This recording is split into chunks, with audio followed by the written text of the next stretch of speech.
Before we begin the story, let us know where you're watching from by leaving a comment below. If you enjoy this video, don't forget to like and subscribe. Have a wonderful day. Enjoy the story, everyone. The blood-red Ferrari LaFerrari cut through Fifth Avenue like a golden bullet. Its 950 horsepower roaring in perfect harmony with its driver's fury. Alexander Kane, 32 years old, tech billionaire and CEO of Kane Tech Industries, had exactly 17 minutes to reach the heliport and fly to the Hamptons, where his mother awaited him for another one of her conversations about the family's future. "Darn it," Alexander muttered, swerving around a yellow taxi that dared to enter his lane. The Patek Philippe watch on his wrist read 3:43 p.m. He was late. The phone rang through the car's sound system. "Kane speaking," he responded curtly, without taking his eyes off the road. "Alex, where on earth are you?" Eleanor Kane's stern voice echoed through the Italian leather cabin. "You said you'd be here at 4. Mom, I'm in traffic. He'll be there in 15 minutes. Well, I hope so. We have important matters to discuss about your future and about Victoria." Alexander grimaced. Victoria Langford, daughter of one of the East Coast's most influential families, heiress to an oil fortune and his official suitor for 3 months, though they had barely exchanged 10 meaningful words. "Mom, we've already talked about this." "No. Alexander, you listen to this. Today, we're going to decide." The call ended abruptly. Alexander accelerated even more, overtaking a black SUV traveling in the right lane. What he didn't see was the young woman running desperately down the sidewalk, clutching a stack of resumes and frantically looking at her phone. Sofia Martinez, 28 years old, recent business administration graduate from NYU and currently unemployed, was having the worst day of her life. First, the plumbing in her tiny Brooklyn apartment had burst. Then, she missed her job interview because the subway broke down, and now she had exactly 12 minutes to get to another interview across town. Come on," she murmured, running down the sidewalk in her low-heeled shoes, the only professional ones she owned. New York's strong wind scattered her resumes, and she quickly bent down to collect them. It was at that moment that Alexander Kane, impatient billionaire and reckless driver, met his destiny. The Ferrari brakes screeched, but it wasn't enough. Sophia, who had thrown herself into the street to recover her papers, rolled over the car's hood like an action movie scene, landing on the other side with a dull thud. For 3 seconds, the world stopped. Alexander jumped out of the car, his heart beating like a war drum. The young woman was on the ground, surrounded by white sheets of paper, her eyes closed. "Oh my goodness, are you okay?" he shouted, kneeling beside her. "Someone call an ambulance." Sophia slowly opened her eyes, blinking several times. The first thing she saw was an absurdly handsome man with penetrating green eyes and a suit that cost more than she made in 6 months. "I'm fine," she said, trying to sit up. "My resumes? Where are my resumes?" "Your what?" Alexander frowned. "Ma'am, I just hit you with a $500,000 car and you're worried about papers." "Papers?" Sophia stared at him with growing incredulity. "These papers are my chance to get a job and pay my rent, something a rich guy like you obviously doesn't understand." A small crowd had formed around them. Some people were taking photos with their phones, whispering about the Ferrari and speculating about the driver's identity. "Look, let's handle this in a civilized manner," Alexander said, standing up and offering his hand to help her. "I'll pay your medical expenses, any damages. I don't need your charity." Sophia refused his hand and stood up on her own, though she was visibly hurt. "I need my resumes and to get to my interview." "What Alexander looked at his watch. Now he was 20 minutes late, for executive assistant at Kane Tech Industries, if that matters to you. Alexander stopped breathing for a moment. Of all the people in New York, of all the possible intersections, he had hit a job candidate for his own company. You're going to be interviewed at my company." "Your company." Sophia studied him more carefully. "Who are you?" "Alexander Kane, CEO of Kane Tech." The silence that followed was so profound you could hear the distant traffic. Sophia felt her stomach drop. She had just called her potential future boss a rich guy and refused his help. "Great," she murmured, collecting the crumpled resumes from the ground. "Just perfect." "Listen," Alexander said, a mischievous smile appearing on his face for the first time in months. "How about I give you a ride to the interview?" Sophia stared at him as if he had suggested they fly to the moon. "You're kidding me." I never kid about business or traffic accidents. I can't. This isn't appropriate. Alexander completed. Probably not. But you have an interview in 10 minutes, and I have the fastest car in Manhattan. Sophia looked at the Ferrari, then at her crumpled resumes, then at the man who had literally collided with her life. This is crazy, she said. Welcome to my Monday, Alexander replied, opening the passenger door. Getting in. Against all her better judgment, Sophia Martinez got into the most expensive car she had ever been in, next to the most dangerous man she had ever met. Dangerous not for what he had done, but for what she felt when their eyes met. The Ferrari roared back to life, and they sped toward both their destinies, unaware that this collision had not just been between car and person, but between two worlds about to clash irreversibly. By the way, Alexander said, accelerating down Madison Avenue, "You're hired." What? Sophia turned to him incredulous. Anyone who survives being hit by me and still worries about their interview has exactly the kind of determination I'm looking for. You can't hire me like that. You don't even know me. I know you're brave, stubborn, and not easily impressed by money. Besides, he gave a smile that made Sophia's heart race faster than the Ferrari's engine. You're the first person in years who's told me exactly what they think. Sophia held tightly to the seat as they zigzagged through traffic. Her life had completely changed in a matter of minutes, and something told her this was just the beginning. This is going to be a lot of trouble, she murmured. I hope so, Alexander replied, and for the first time in years, he was genuinely excited to see what would happen next. The Caintech Industries building stretched 42 floors into the Manhattan sky, its glass facade reflecting the afternoon sun like a crystal tower. Sophia pressed her nose against the Ferrari's window, craning her neck to see the top. You own all of this? She asked, her voice barely above a whisper. Well, technically the shareholders own it, Alexander replied, pulling into a reserved parking spot marked CEO only in bold letters. I just make all the decisions. Sophia stepped out of the car, her legs still slightly shaky from both the accident and the realization that she was about to work for one of the most powerful tech companies in America. Her reflection in the building's glass showed a woman with disheveled hair, a slightly torn blouse, and crumpled resumes clutched to her chest. I look like I've been hit by a car, she muttered. Technically, you have, Alexander said, straightening his tie. But don't worry about it. In this business, looking a little roughed up just means you're working hard. They walked through the impressive lobby, past a waterfall installation and modern art pieces that probably cost more than Sophia's college tuition. Employees in expensive suits hurried past, some stealing glances at their CEO walking beside a woman who clearly didn't belong to their world. Mr. Kane, a perfectly manicured woman in her 50 approached them, her high heels clicking against the marble floor. You missed your 3:30 with the board. Your mother has called 6 times and Victoria Langford is waiting in your office. Alexander's jaw tightened. Thank you, Penelope. This is Sophia Martinez, our new executive assistant. Penelope's expertly penciled eyebrows rose slightly as she took in Sophia's appearance. I wasn't aware we were hiring today, Mr. Kane. It was a very spontaneous decision, Alexander said. Sophia, this is Penelope Reed, my current executive assistant. Penelope, I'd like you to show Sophia around and help her get settled. But sir, I don't understand. Penelope, Alexander's voice carried the authority of someone used to being obeyed without question. Sophia will be working directly with me on special projects. Please set her up with everything she needs. Penelope's smile was as sharp as a blade. Of course, Mr. Kane. Right this way, Miss Martinez.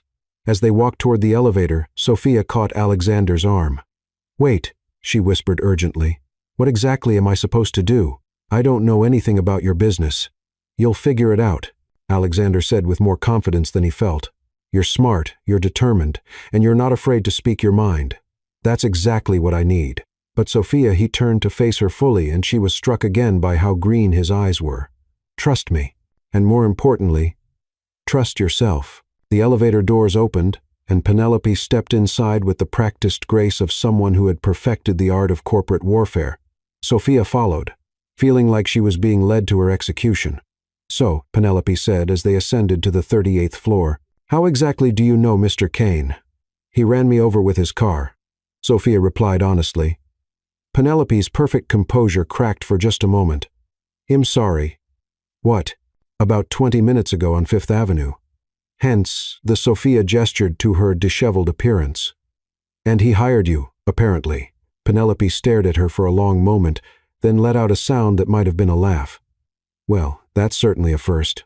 The elevator opened onto a floor that looked like it had been designed by someone with unlimited budget and a fondness for intimidation. Floor-to-ceiling windows offered a breathtaking view of Manhattan, while sleek furniture and state-of-the-art technology created an atmosphere of power and success.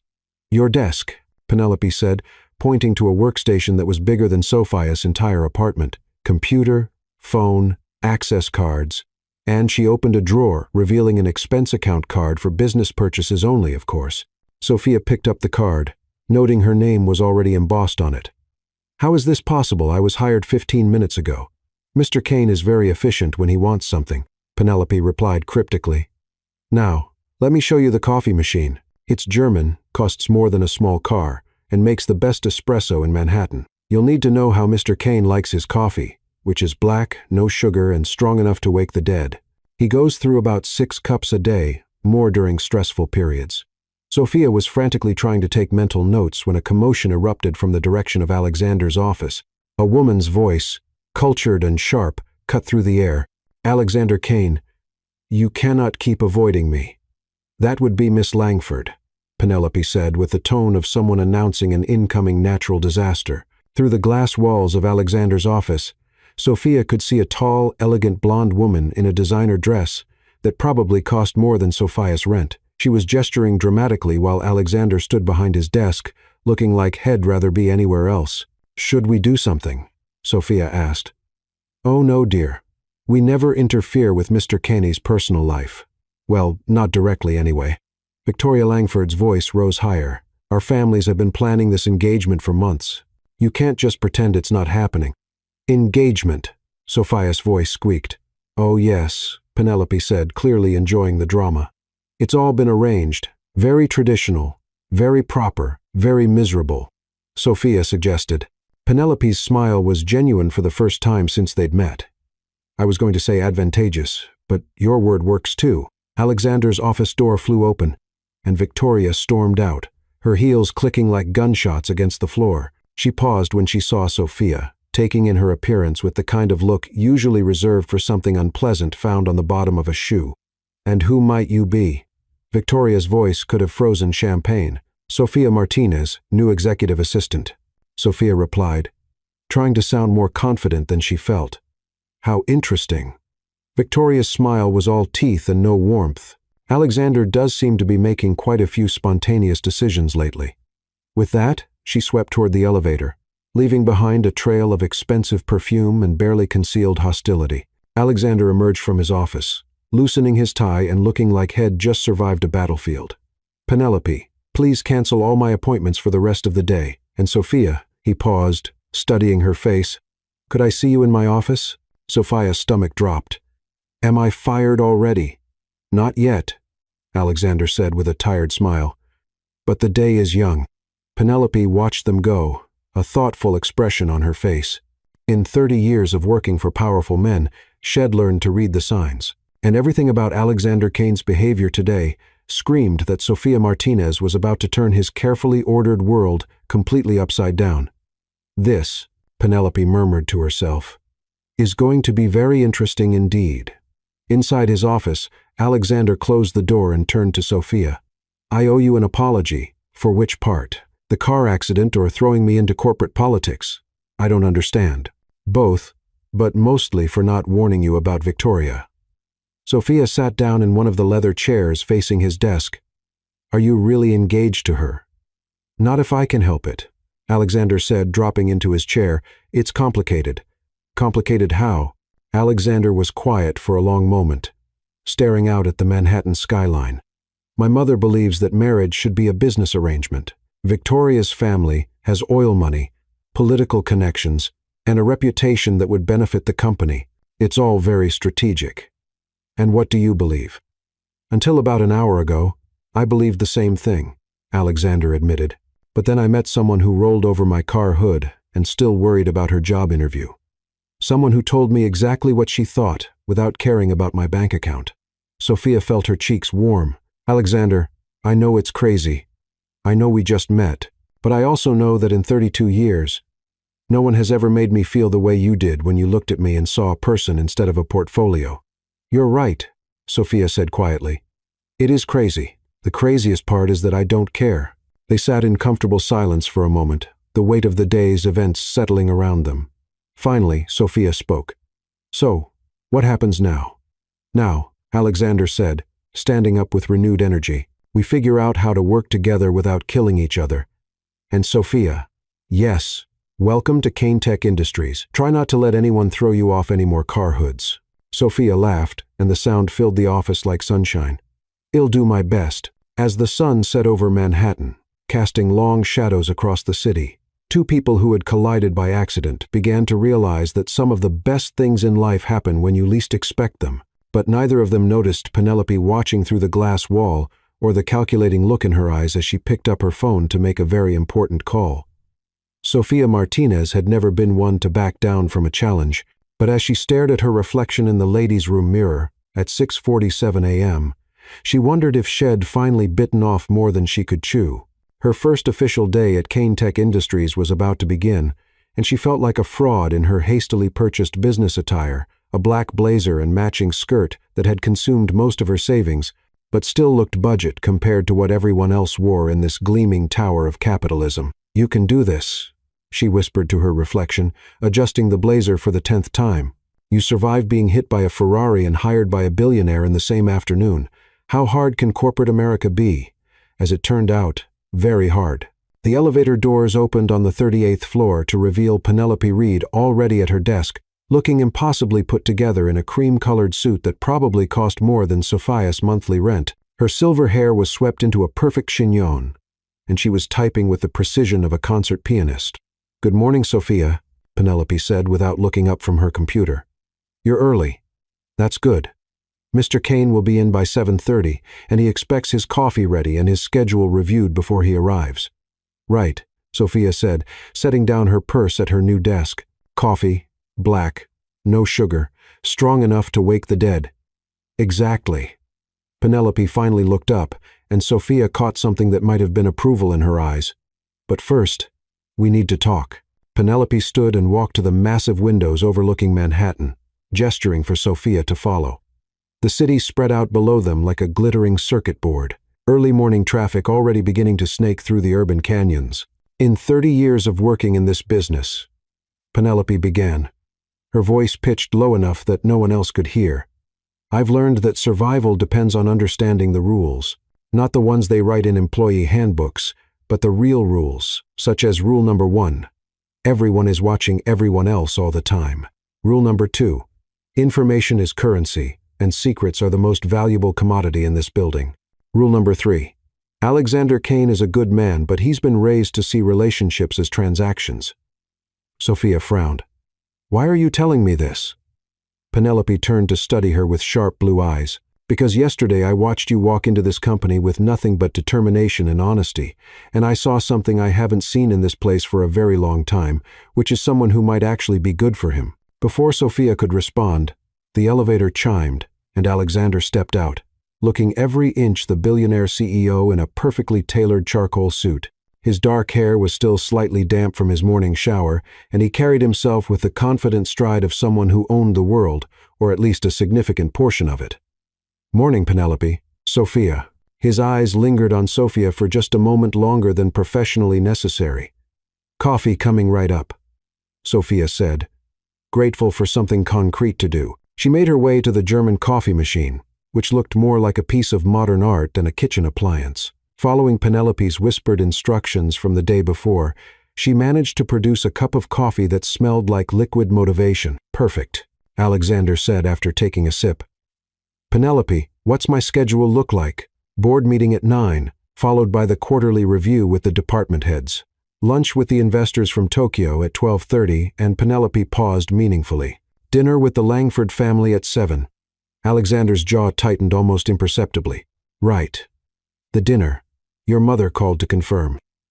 Penelope continued. She wanted to remind you that this is an important evening for the family's future. My mother has very specific ideas about the future, Alexander said dryly. Sophia, I'd like you to sit in on the board meeting this morning. Take notes, observe, learn how we operate. Me, Sophia's voice squeaked slightly. In a board meeting, I don't know anything about. You know how to listen, how to think, and how to ask good questions. That's more than most people bring to these meetings. Penelope raised an eyebrow. Alexander, are you sure that's wise?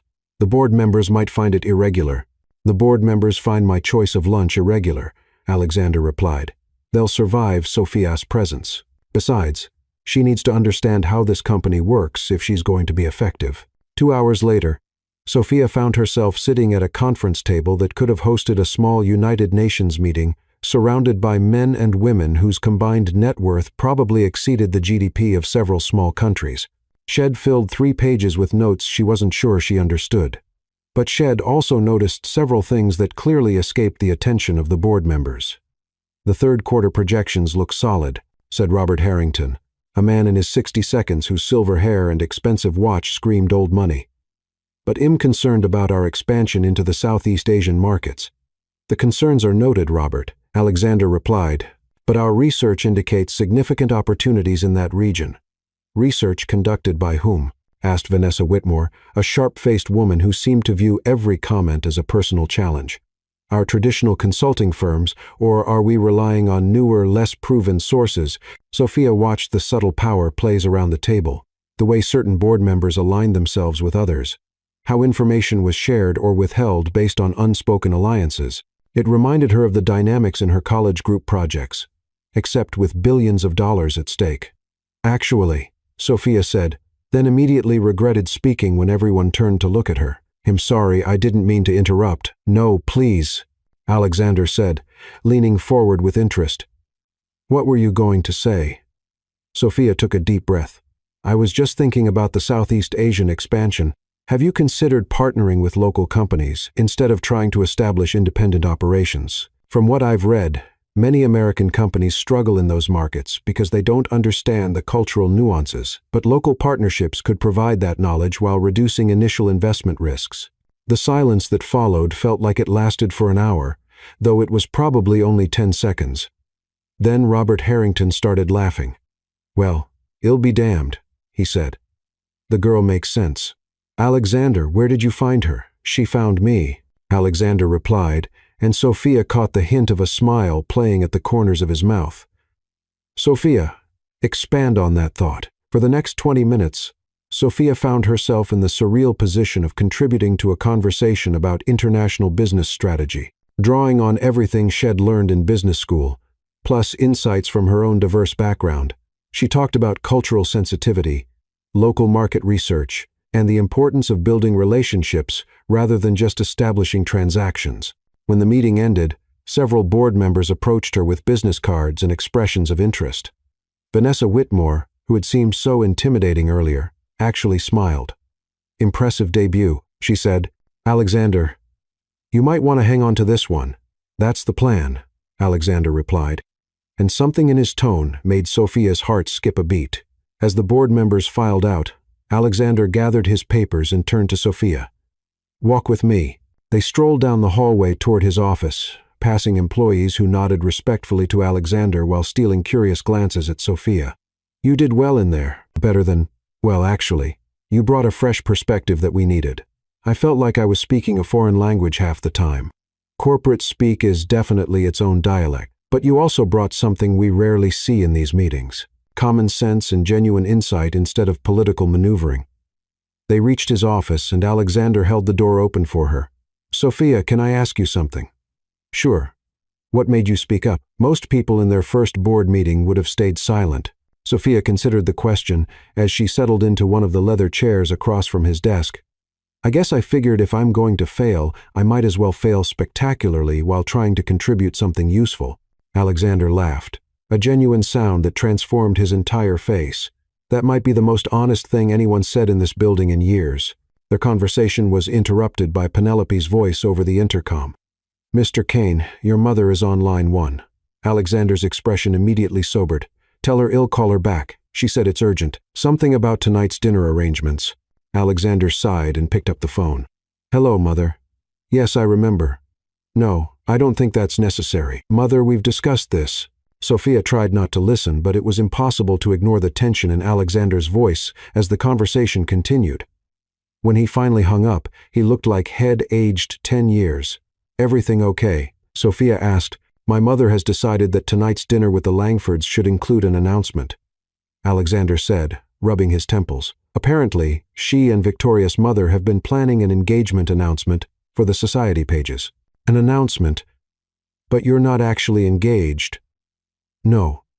But try explaining that to two women who've been planning this alliance since Victoria and I were in prep school." Sophia felt a strange twist in her stomach at the mention of Victoria's name. "What are you going to do?" "I have no idea," Alexander admitted. "For the first time in my adult life, I genuinely have no idea what to do." They sat in comfortable silence for a moment, both lost in thought. Finally, Sophia spoke. "Can I make a suggestion? Please, tell the truth." Alexander looked at her as if Shed suggested he juggle fire. "The truth. Radical concept, I know. But what if you just told your mother and the Langfords that you're not ready for marriage, that you want to focus on the company or travel or find yourself or whatever excuse feels most comfortable?" "Sophia, you don't understand the pressure." "You're right, I don't," Sophia interrupted gently. "I grew up in a family where we barely had enough money to worry about social expectations. But I do understand what it feels like to live someone else's version of your life instead of your own." Alexander stared at her for a long moment. "How did you get so wise?" "Student loans and determination," Sophia replied with a smile. "Plus, sometimes it's easier to see solutions when you're looking at a problem from the outside." Before Alexander could respond, Penelope appeared in the doorway. "I'm sorry to interrupt, but Victoria Langford is here to see you. She says it's about tonight's dinner." Sophia stood immediately. "I should go."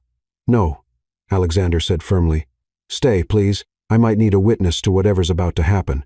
Victoria entered the office like she was walking onto a red carpet, dressed in a pale pink designer dress that probably cost more than Sophia's car. Her blonde hair was styled in perfect waves, and her makeup was flawless despite the early hour. "Alexander, darling," Victoria said, moving to kiss his cheek. "We need to discuss tonight's arrangements. Victoria, you remember Sofia Martinez, my executive assistant." Victoria's smile could have frozen champagne. "Of course, how quaint that you're still here. Sophia is proving to be invaluable," Alexander said, and Sophia noticed he didn't move away from Victoria's proximity, though his body language suggested he wanted to. "I'm sure she is," Victoria replied in a tone that suggested she was sure of no such thing. "Alexander, Mother and I have been discussing the announcement tonight, and we've decided." "We've decided." Alexander's voice carried a dangerous edge that Sophia had never heard before. "Well, our mothers have decided, really. The engagement should be announced at the beginning of dinner, before the champagne toast. I've already spoken to the Times about running the announcement in Sunday's society section." Sophia watched Alexander's face carefully and saw something flash in his eyes. Not anger exactly, but something deeper and more dangerous. "Victoria," Alexander said quietly, "we need to talk privately." "Oh, but surely Sophia can hear this," Victoria said with false sweetness. "After all, she'll need to know about these changes in your personal life if she's going to be working so closely with you." The tension in the room was thick enough to cut with a knife. Sophia started to stand again, but Alexander's voice stopped her. "Sophia, please stay." He turned to Victoria. "And Victoria, let me be very clear about something. There will be no engagement announcement tonight because there is no engagement." Victoria's perfect composure cracked slightly. "Alexander, you can't be serious. Our families have been planning. We haven't been planning anything. You and I have barely had a real conversation in the 3 months since this arrangement began. That's what the engagement period is for," Victoria replied, though her voice was less certain now. "To get to know each other better.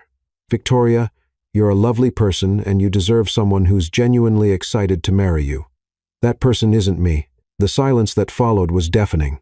Victoria looked from Alexander to Sophia and back again, and Sophia saw the exact moment when understanding dawned in her eyes. "I see," Victoria said quietly, "and I suppose this sudden change of heart has nothing to do with your new assistant. This has everything to do with me realizing that I want to make my own choices about my life," Alexander replied. "Choices based on what I want, not what's expected of me. Victoria stood gracefully, smoothing down her dress. Well, this is certainly an interesting development. I wonder what your mother will say. I'll deal with my mother. Oh, I'm sure you will. Victoria picked up her purse and walked toward the door, pausing to look back at Sophia. Enjoy your new position, Miss Martinez. I have a feeling it's going to be more challenging than you anticipated. After Victoria left, Alexander slumped back in his chair and loosened his tie. Well, that went better than expected. Better? Sophia stared at him. You just broke up with your fiancée. She was never really my fiancée. She was my mother's business arrangement. Alexander looked at Sophia with an expression she couldn't quite read. Sophia, I need to ask you something, and I need you to be completely honest with me. Okay, do you think I'm making a terrible mistake? Sophia considered the question carefully. I think you're making a brave choice. Scary, maybe. Complicated, definitely, but not terrible. Even though I've known you for exactly 26 hours, especially because you've known me for exactly 26 hours, Sophia replied. Sometimes the most important decisions we make are the ones that don't make sense on paper. Alexander smiled, and Sophia felt that familiar flutter in her chest. Penelope was right about you. What did she say? That you might actually be good for me. Before Sophia could respond, Penelope's voice came over the intercom again, this time with barely concealed amusement. Mr. Kane, your mother is on line 1 again. She sounds displeased. Alexander and Sophia looked at each other and burst into laughter. I suppose I should take this, Alexander said, reaching for the phone. I suppose you should. Sophia agreed. Good luck. Sophia. Yes. Thank you for everything. As Sophia left Alexander's office, she could hear his voice through the closed door, calm and steady, as he began what was clearly going to be a very difficult conversation with his mother. She settled at her desk and tried to focus on the stack of documents Penelope had left for her to review, but her mind kept wandering to the look in Alexander's eyes when Head said she might be good for him. Penelope appeared at her elbow with a fresh cup of coffee. That was well done, she said quietly. What was? Giving him the courage to choose himself over expectations. Penelope paused. But you should know that Eleanor Kane doesn't lose gracefully. And neither does Victoria Langford. Sophia looked up from her papers. Is that a warning? It's a fact, Penelope replied. What you do with it is up to you. As the morning turned to afternoon, Sophia threw herself into learning everything she could about Kane Tech Industries, about Alexander's schedule, about the delicate ecosystem of corporate politics Shed suddenly found herself navigating. But in the back of her mind, she couldn't shake the feeling that her real education was just beginning. And somewhere across town in a Park Avenue penthouse, Eleanor Kane was making phone calls of her own, each one designed to remind her son exactly what happened to people who defied family expectations. The game was just getting started. The phone call with Eleanor Kane had lasted exactly 47 minutes, and by the end of it, Alexander felt like he'd been through a corporate restructuring, a hostile takeover, and a natural disaster all at once. His mother's voice still echoed in his ears as he sat in his office at 8:30 that evening, watching the Manhattan skyline glitter with a million lights while Sophia worked quietly at her desk outside. You're making the biggest mistake of your life, Alexander, Eleanor had said, her voice carrying the kind of ice that could freeze champagne mid-pour. The Langford alliance isn't just about marriage. It's about securing Kane Tech's future for the next generation. Without their political connections and oil investments, we're vulnerable to every market fluctuation, every regulatory change, every competitor with deeper pockets. Mother, we've built this company on innovation, not on arranged marriages, Alexander had replied, though he could feel his resolve wavering under the weight of her disappointment. Innovation doesn't protect you from government investigations, Alexander. Innovation doesn't guarantee favorable trade agreements. Victoria Langford's father sits on 3 congressional committees and has the Treasury Secretary's personal phone number. That's not romance, that's business sense. The conversation had continued in that vein, with Eleanor Kane systematically dismantling every argument Alexander could muster while simultaneously expressing her profound disappointment in his sudden emotional instability. Shed hung up with a promise to drive down from the Hamptons the next morning to discuss the situation properly, which in Eleanor Kane's vocabulary meant with lawyers, financial advisors, and enough social pressure to crack granite. Now, as Alexander stared out at the city head conquered professionally, but felt increasingly alienated from personally, He wondered if Sofia Martinez had any idea what kind of storm Shed walked into when Shed literally crashed into his life. Through the glass wall of his office, he could see Sofia hunched over a stack of quarterly reports, a pencil tucked behind her ear, and a look of intense concentration on her face. Shed changed out of her blazer hours ago, and her white blouse was slightly wrinkled from the long day. Somehow, she looked more real than anyone else in this gleaming tower of ambition and careful image management. "Sofia," he called through the open door. "It's almost 9. You should go home." She looked up, blinking as if Shed forgotten where she was. "I'm just trying to understand these market penetration analyses. If I'm going to be useful in meetings, I need to know what everyone's talking about." Alexander walked over to her desk, noting the careful notes Shed taken in neat handwriting that somehow managed to look both professional and personal. "You've been studying for 6 hours straight. Even Harvard business students take breaks." "I didn't go to Harvard," Sofia replied, stretching her arms above her head. "I went to NYU on partial scholarships and student loans that'll take me 15 years to pay off. I don't have the luxury of taking anything for granted. You don't have to prove yourself to anyone, Sofia. You already did that in the board meeting this morning." Sofia looked up at him with those dark eyes that seemed to see right through his carefully constructed executive persona. "Yes, I do have to prove myself, especially now." "What do you mean?" Sofia set down her pencil and turned to face him fully. "Alexander, I saw the way Victoria looked at me today. I heard the edge in your mother's voice when Penelope mentioned my name on the phone. I know that half the people in this building think you hired me for reasons that have nothing to do with my qualifications. And what do you think?" "I think," Sofia said carefully, "that you hired me because you needed someone who would tell you the truth instead of what you wanted to hear. But I also think that if I'm going to survive in this world, I need to be so obviously competent that no one can question why I'm here." Alexander sat on the edge of her desk, a gesture that would have been scandalous if anyone else had been around to see it. "Sofia, you don't have to carry the weight of everyone's assumptions. Don't he?" Sofia laughed, but there was no humor in it. "Alexander, I'm a first-generation college graduate from a working-class family who got this job because I literally ran into you in the street. Do you have any idea how that looks to people like Victoria Langford? I don't care how it looks to Victoria, but you care how it looks to your mother and your board of directors and your investors." Sofia's voice was gentle but firm. "And you should care because this company employs thousands of people whose livelihoods depend on your ability to navigate these relationships successfully." Alexander stared at her for a long moment. "How do you do that?" "Do what?" "Cut straight through all the noise and get to the heart of what really matters." Sofia smiled, and the expression transformed her entire face. "Practice and desperation. When you grow up with parents who work 3 jobs between them just to keep the lights on, you learn to focus on what's actually important versus what just feels important." "Tell me about them," Alexander said, surprising himself. "Your parents," Sofia's expression softened. "My dad, Javier, came here from Mexico when he was 17. He worked construction during the day and took English classes at night. My mom, Rosa, was born in Brooklyn, but her parents were from Dominican Republic. She's a nurse at Bellevue, has been for 22 years. They must be proud of you." "They are, but they're also worried." Sofia picked up her pencil again, turning it over in her hands. "They've seen what happens when people from our neighborhood try to move into worlds they weren't born into. Sometimes it works out. More often it doesn't. And what do you think?" "I think," Sofia said slowly, "that I'd rather try and fail than spend the rest of my life wondering what might have been." Before Alexander could respond, the elevator chimed, and both of them turned to see Penelope stepping out, followed by 2 people who definitely hadn't been invited. The first was Eleanor Kane, Alexander's mother, looking exactly like what she was: old money, political connections, and enough social armor to deflect criticism from lesser mortals.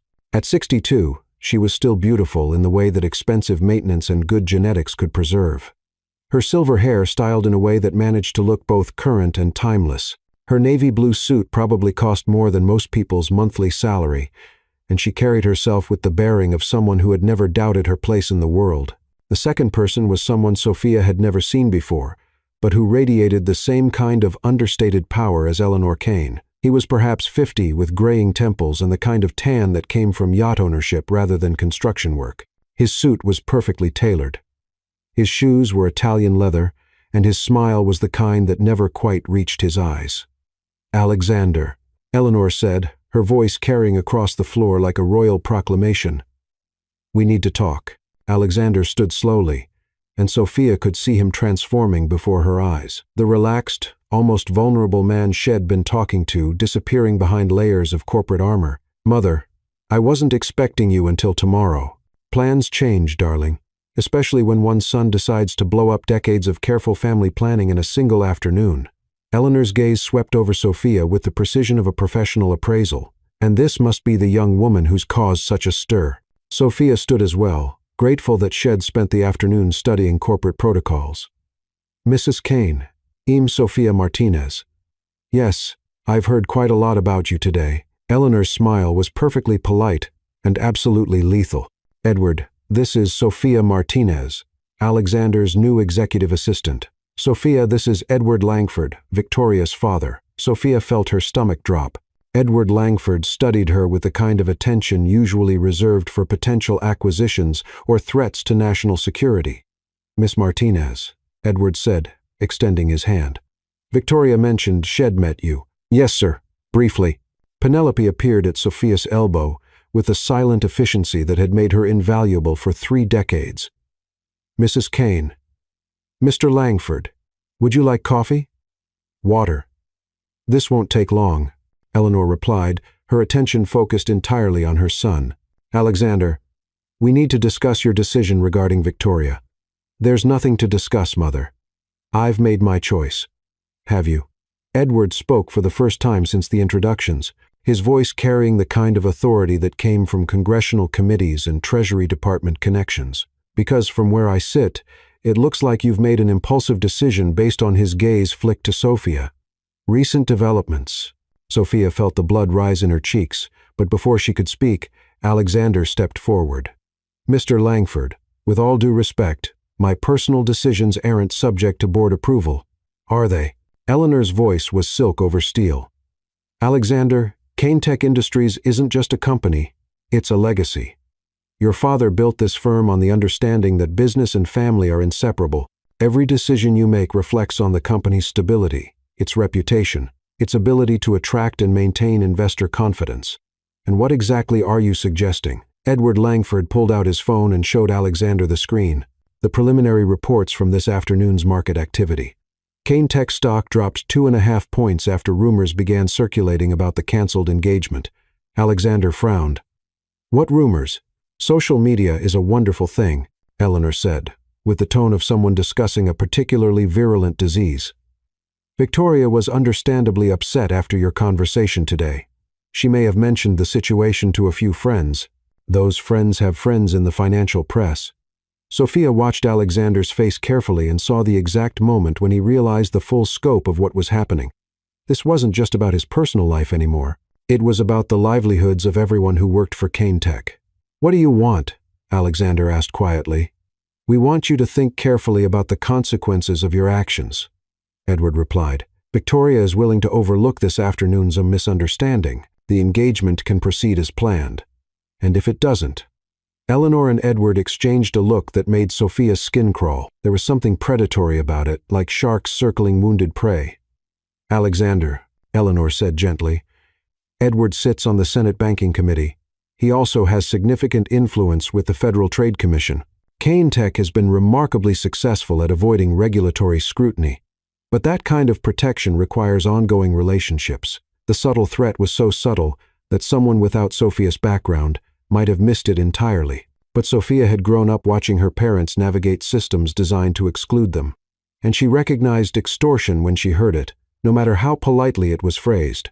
"You're threatening him," Sophia said before she could stop herself. All 3 heads turned toward her with expressions ranging from surprise to calculation to barely contained fury. "I beg your pardon." Eleanor's voice could have frozen the Hudson River. "You're threatening him," Sophia repeated, her voice stronger now. "You're telling him that if he doesn't marry your daughter, you'll use your political connections to damage his company. That's not family planning or business strategy. That's blackmail." The silence that followed was so complete that Sophia could hear the air conditioning humming 40 floors above the street. Edward Langford was the first to speak, his voice very quiet and very dangerous. "Miss Martinez, You seem to have a fundamental misunderstanding of how business relationships work at this level. No, I understand perfectly, Sophia replied, surprising herself with her own courage. I understand that you're using your daughter as a political pawn and threatening a man's life's work to force him into a marriage he doesn't want. What I don't understand is why you think that's acceptable. Sophia, Alexander said quietly, perhaps I should what? Stay quiet while these people destroy everything you've worked for, because you had the audacity to think you should choose your own wife. Eleanor Kane studied Sophia with newfound interest. You have spirit, dear. He'll give you that.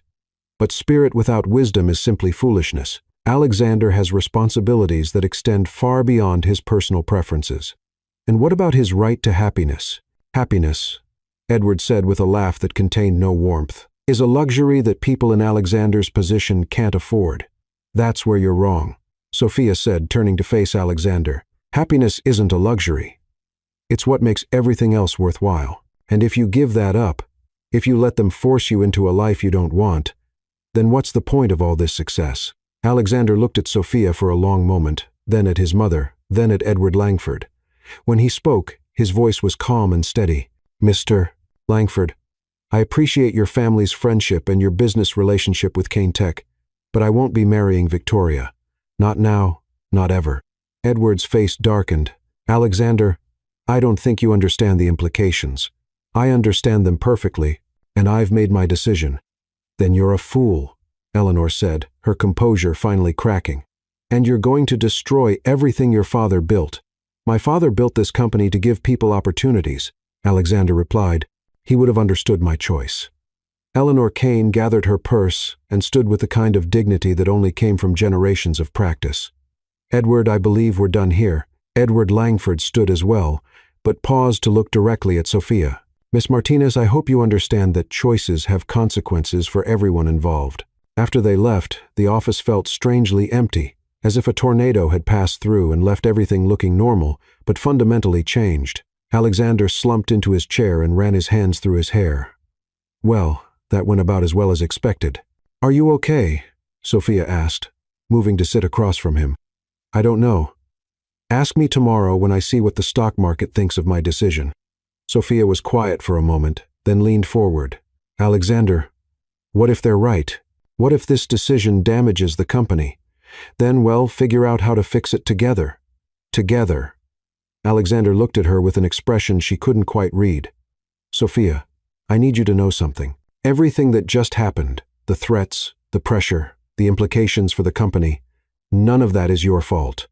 This conflict has been building for years. But I'm the catalyst. No, you're the reason I finally had the courage to stand up for what I believe in.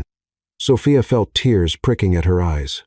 Alexander, I've put you in an impossible position. You've shown me that some positions are worth fighting for. Before Sophia could respond, Penelope appeared in the doorway with 2 cups of coffee and a look of grim satisfaction. I take it the meeting didn't go as Mrs. Kane expected, she asked. Not exactly, Alexander replied. Penelope, I'm going to need you to schedule a meeting with our legal team tomorrow morning and our PR department and probably our head of security. Expecting trouble, Alexander looked at Sophia, then back at Penelope. Let's just say I think we should be prepared for anything. Penelope nodded and turned to go, then paused. For what it's worth, Alexander, I think you made the right choice. Your father would have been proud. After Penelope left, Alexander and Sophia sat in comfortable silence for several minutes, both processing the events of the last hour. Sophia, Alexander finally said, I need to ask you something, and I need you to be completely honest. Okay, are you having second thoughts about any of this?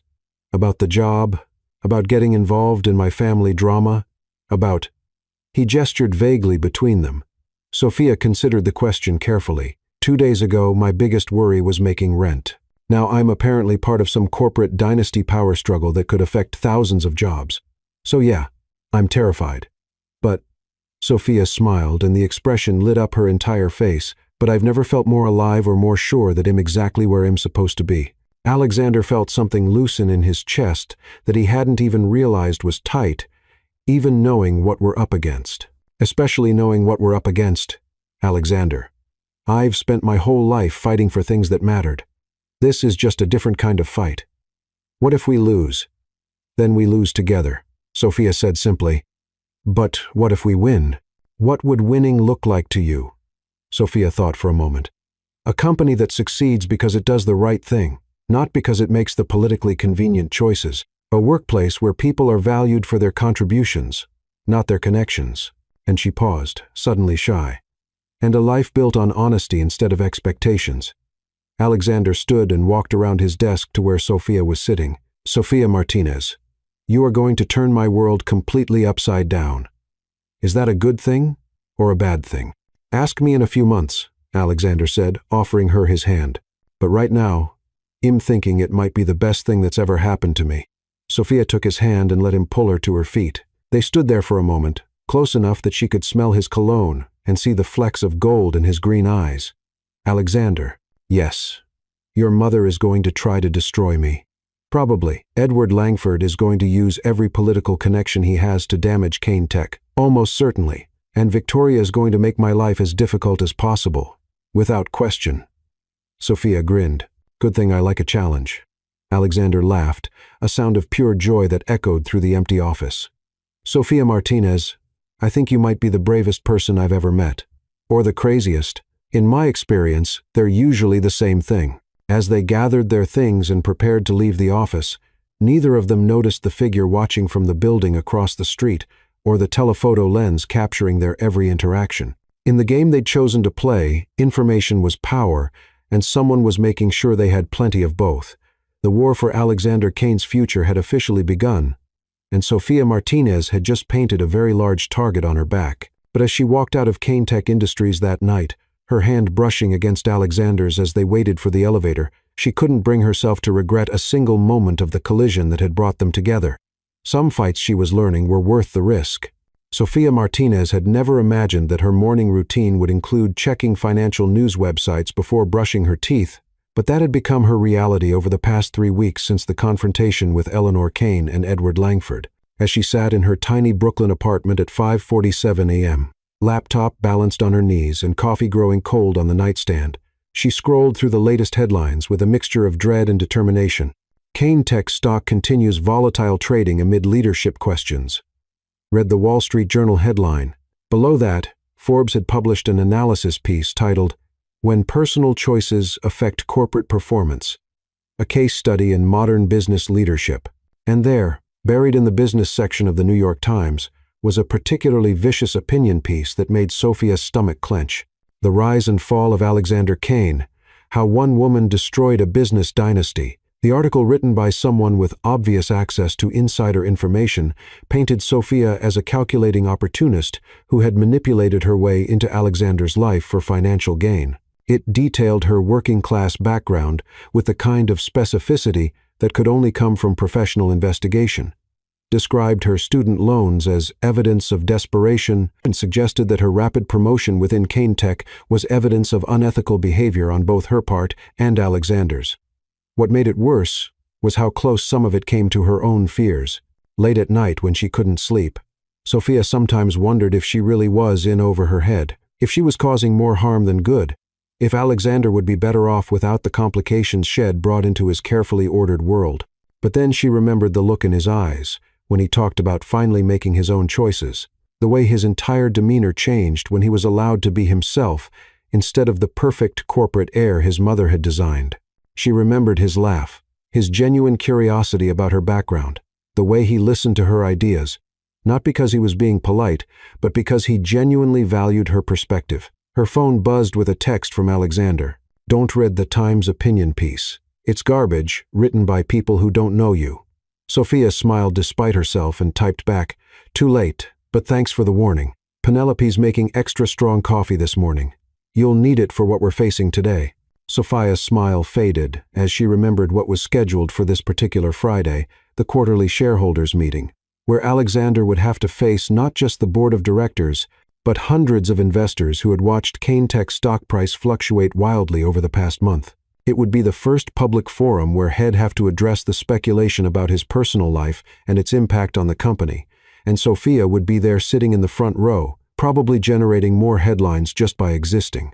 She closed the laptop, showered quickly, and dressed in her most conservative business suit, a charcoal gray ensemble that Penelope had helped her select during a shopping trip that had felt more like military tactical planning. "When you're under attack," Penelope had explained while Sophia tried on outfit after outfit, "your appearance becomes part of your armor. Every detail matters." The subway ride into Manhattan gave Sophia time to review her notes for the meeting. Over the past 3 weeks, she had thrown herself into understanding every aspect of Kane-Tech's business with an intensity that impressed even Alexander. She could now discuss market penetration strategies, regulatory compliance issues, and competitive analysis with the kind of fluency that would have amazed her professors at NYU. But more than that, she had become an integral part of Alexander's daily operations. She attended his meetings, contributed to strategic planning sessions, and had developed a reputation for asking the kinds of questions that cut through corporate speak to get to the heart of real issues. Several department heads had started coming to her directly when they needed to present difficult information to Alexander, knowing that she would help them frame it in a way that was both honest and constructive. The relationship between them had deepened too, though they had been careful to maintain professional boundaries in the office.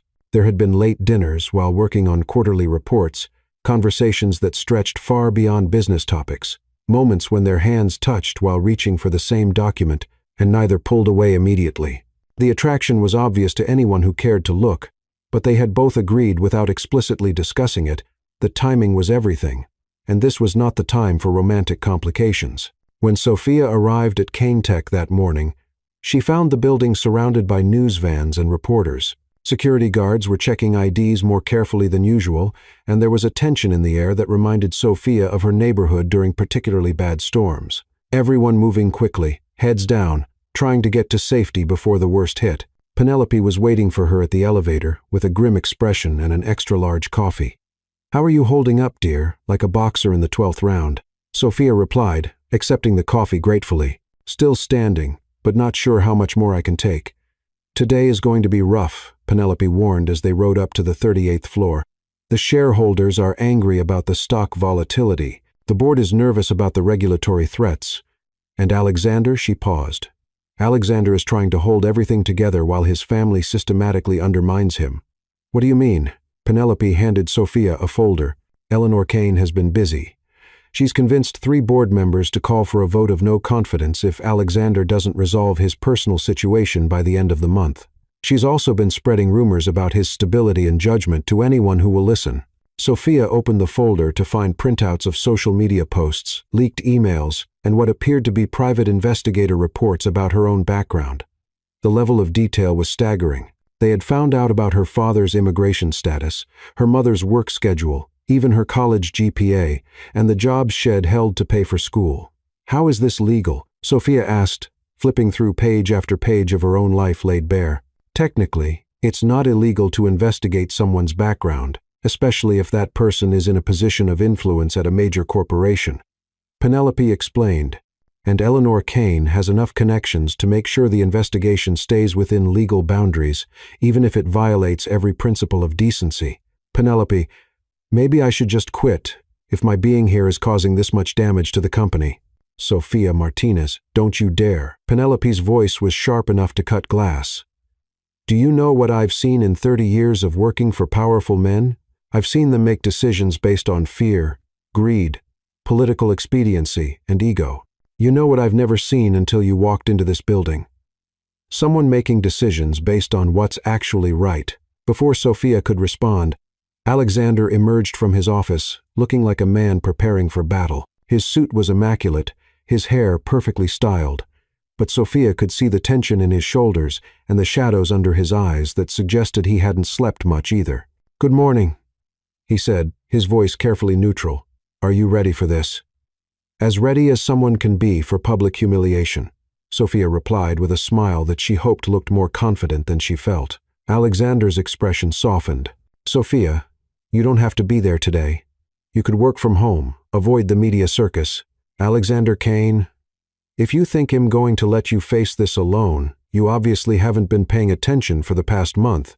The reporters are going to tear you apart. Then they'll have to get through me first," Penelope said firmly. "And I've been dealing with corporate vultures longer than most of them have been alive."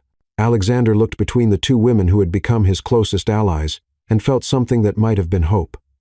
In that case, let's go show them what we're made of.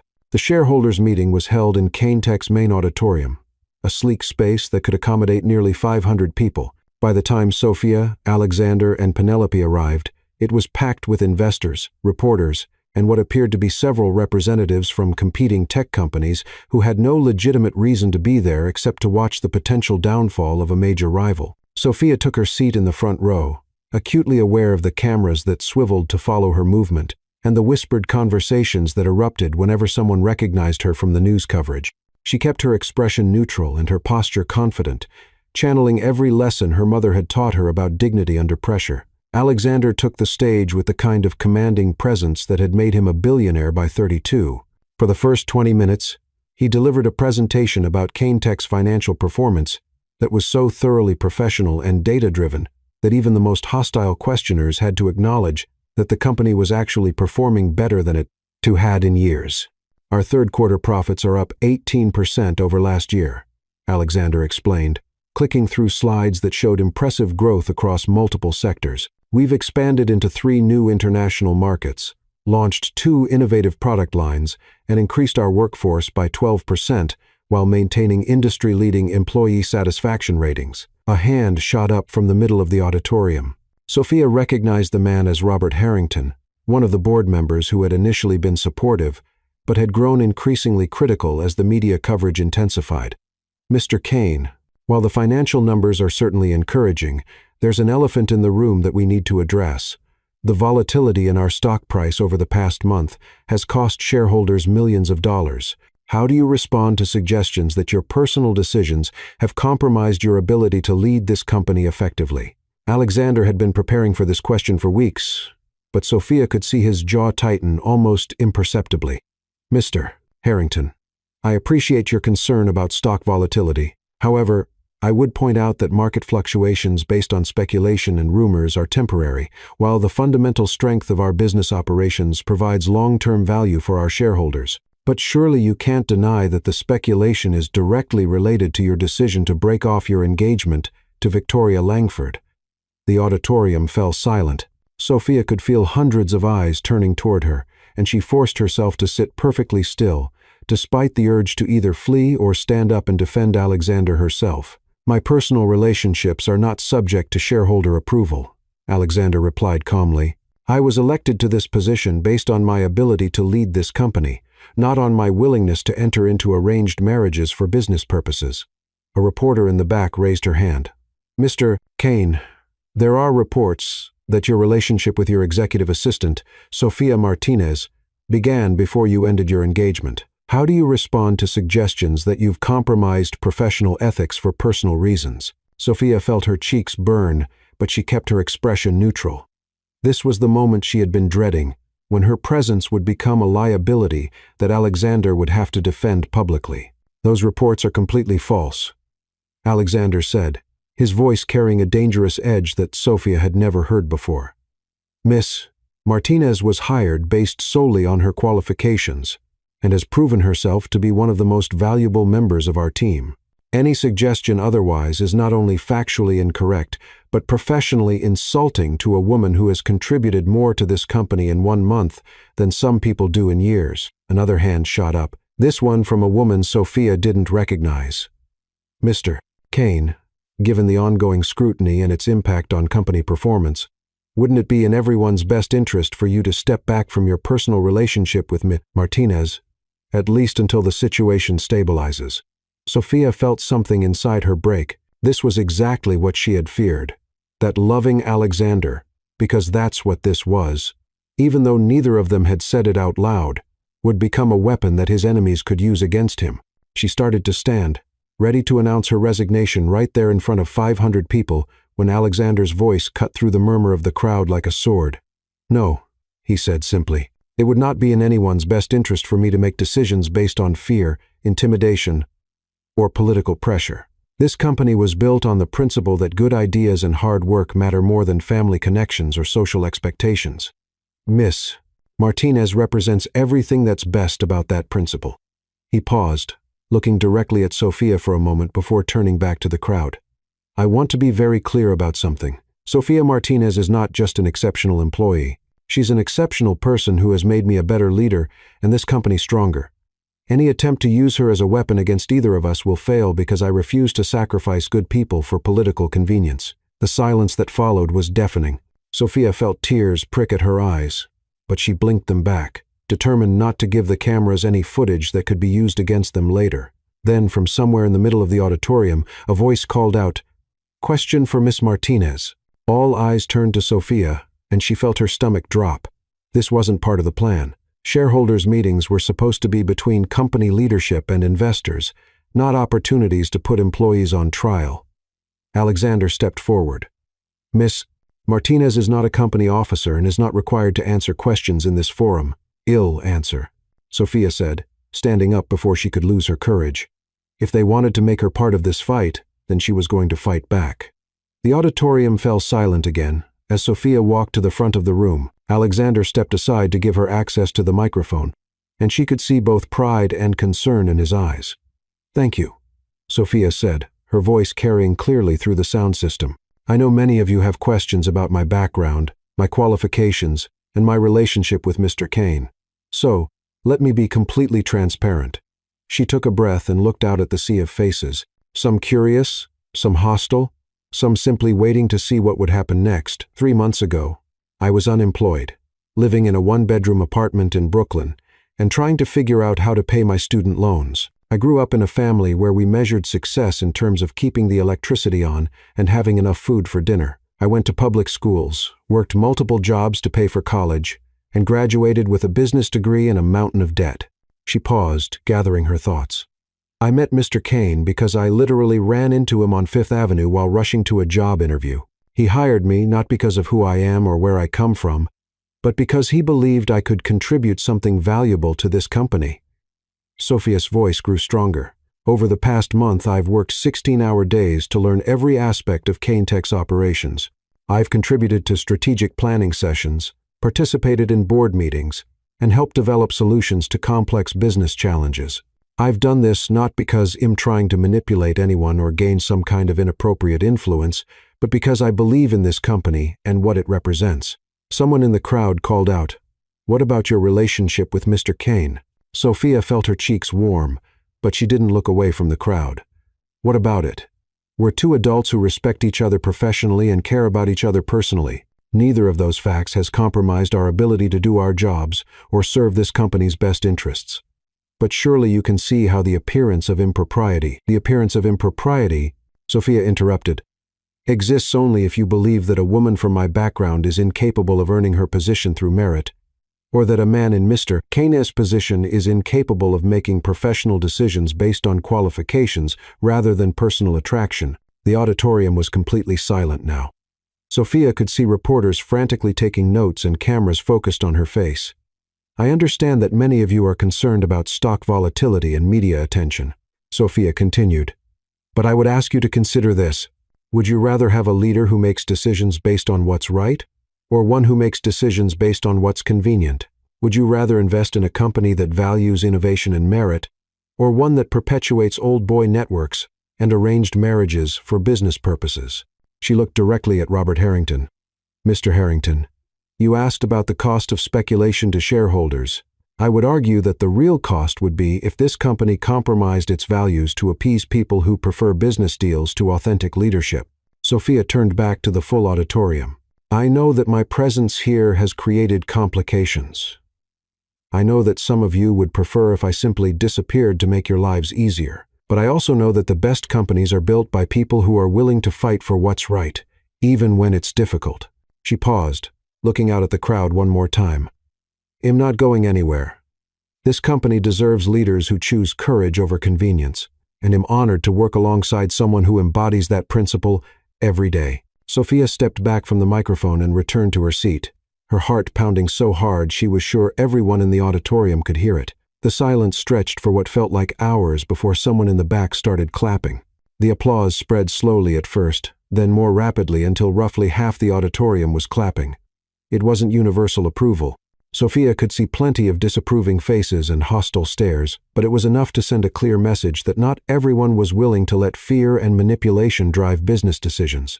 Alexander stepped back to the microphone, and Sophia could see something in his expression that she had never seen before. Not just admiration or attraction, but something deeper and more profound. "Thank you, Miss Martinez," he said formally, though his eyes conveyed much more than his words. "That concludes our presentation today. We'll be happy to answer any additional questions about company operations through our normal investor relations channels." As the meeting broke up, Sophia found herself surrounded by a mix of reporters, investors, and Kane Tech employees. Some of the attention was hostile, but much of it was supportive. People who introduced themselves as small shareholders, employees from other departments, even a few board members who quietly expressed their approval of her speech. Penelope appeared at her elbow with the efficiency of a Secret Service agent, helping to navigate through the crowd toward the exit. "Well done, dear," she murmured. "That was either very brave or very stupid. Probably both," Sophia replied, still feeling shaky from the adrenaline. They made it to the elevator bank before Alexander caught up with them, having been delayed by a cluster of board members who wanted to discuss the implications of the morning's events. "Sophia," he said as the elevator doors closed, "that was possibly career suicide. Incredible," Alexander finished. "I've never seen anyone handle hostile questioning like that." "I had good motivation," Sophia said, looking directly at him. "Someone recently taught me that some fights are worth the risk." Penelope cleared her throat. "If I might interrupt this moment of mutual admiration, we need to discuss strategy for the rest of the day. The phones are going to be ringing non-stop. The media is going to want follow-up interviews, and I suspect Eleanor Kane is going to have some very strong opinions about this morning's events." As if summoned by her name, Alexander's phone rang. The caller ID showed Eleanor Kane. "Should I answer it?" Alexander asked. "Might as well get it over with," Sophia said. "She's going to be furious regardless of when you talk to her." Alexander answered the phone, putting it on speaker so they could all hear. "Alexander." Eleanor's voice was ice-cold fury. "What exactly did you think you were accomplishing this morning?" "Good afternoon, Mother. I thought I was running a shareholders meeting." "You thought you were running a publicity stunt for your little girlfriend. Do you have any idea how much damage you've done to the family reputation?" Sophia felt her cheeks burn, but Alexander's voice remained steady. "I was defending a valuable employee from unfair attacks." "A valuable employee." Eleanor's laugh was sharp enough to cut glass. "Alexander, that girl just stood up in front of 500 people and announced that she's sleeping with you. She announced that we care about each other personally, which is hardly scandalous news. It's scandalous when it affects business relationships that took decades to build. Edward Langford is livid, has already made calls to 3 congressional offices in the SEC. You have until Monday to fix this situation, or he's going to make your life very difficult." The elevator reached their floor and they walked toward Alexander's office while Eleanor continued her tirade. "And another thing." Eleanor's voice crackled through the phone speaker. "I've spoken to several board members who are prepared to call for your removal if you don't start showing better judgment." "Let them try," Alexander said, settling into his chair. "I have enough shareholder support to survive a board challenge. Do you? Because I'm not sure your little speech this morning convinced anyone that you're capable of putting business interests ahead of personal desires." Sophia had heard enough. She reached for the phone, but Alexander shook his head, wanting to handle this himself. "Mother, I'm going to say this once, and I hope you'll listen carefully. I'm not going to sacrifice my integrity or Sophia's career to appease people who think business should be conducted like 18th century arranged marriages. If that disappoints you, I'm sorry, but I'm not changing my mind." "Then you're a fool," Eleanor said, and the line went dead. Alexander set down the phone and looked at Sophia and Penelope. "Well, that went about as well as expected." "Alexander," Sophia said quietly, "your mother is right about one thing.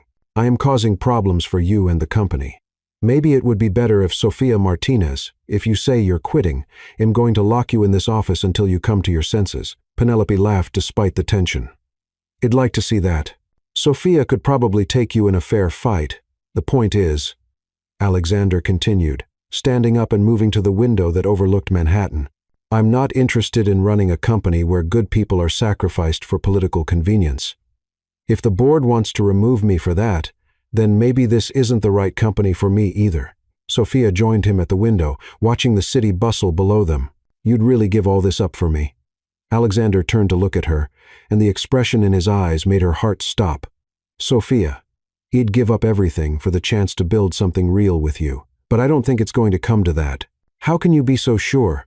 Because, Alexander said with a smile that was pure confidence, we're about to show them that doing the right thing isn't just morally superior, it's also good business. Before Sophia could ask what he meant, Penelope appeared in the doorway with a stack of papers and an expression of barely contained excitement.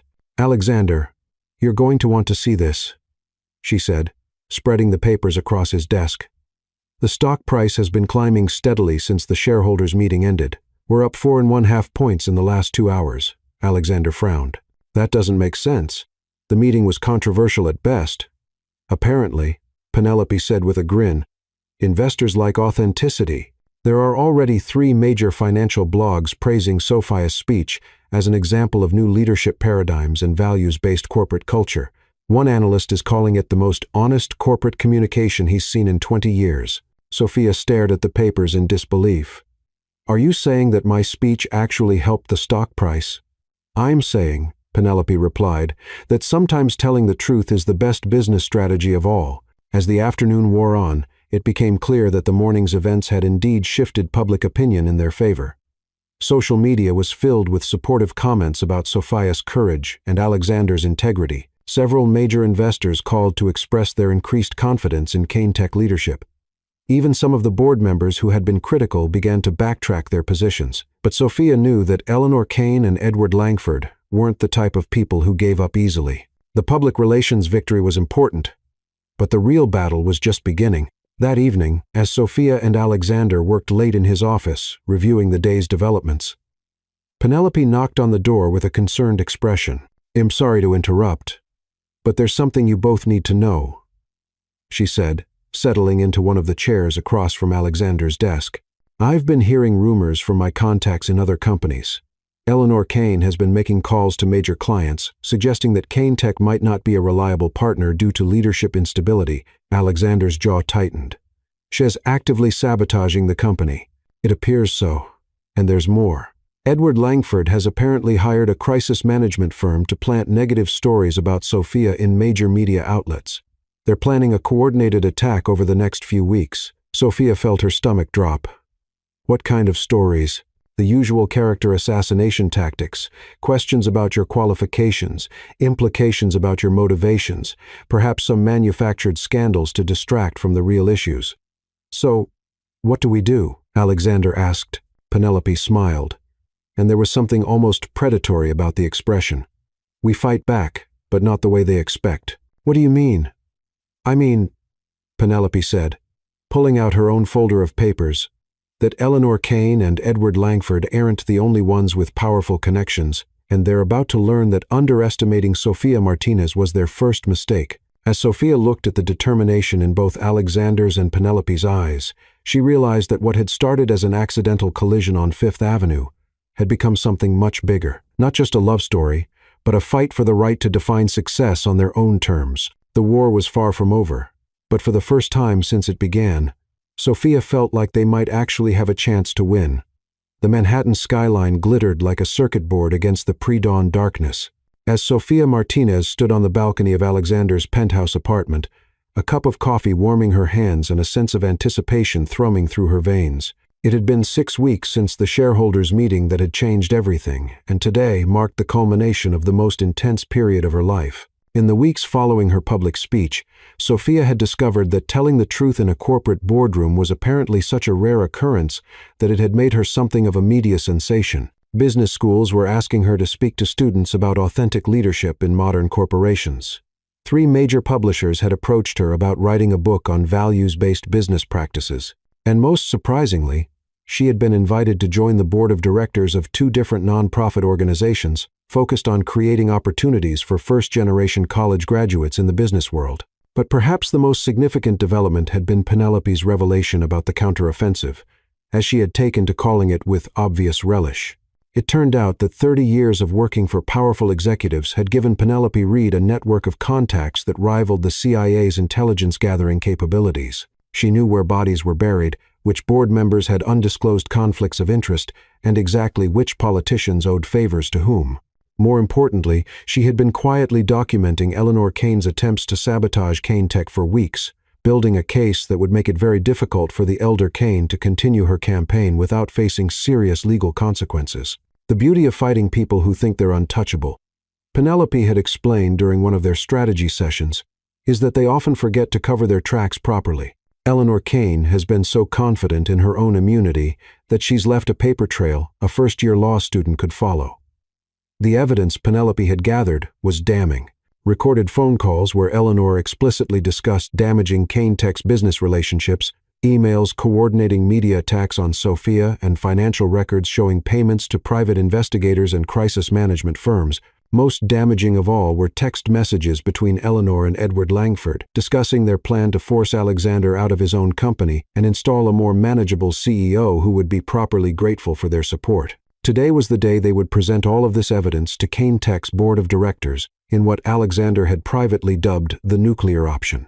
It was a calculated risk that could either end the conflict decisively in their favor or escalate it to levels that might destroy relationships permanently. But after weeks of watching his mother systematically attempt to destroy both his company and the woman he loved, Alexander had decided that some relationships weren't worth preserving. "You're up early," Alexander said, stepping onto the balcony with his own coffee cup.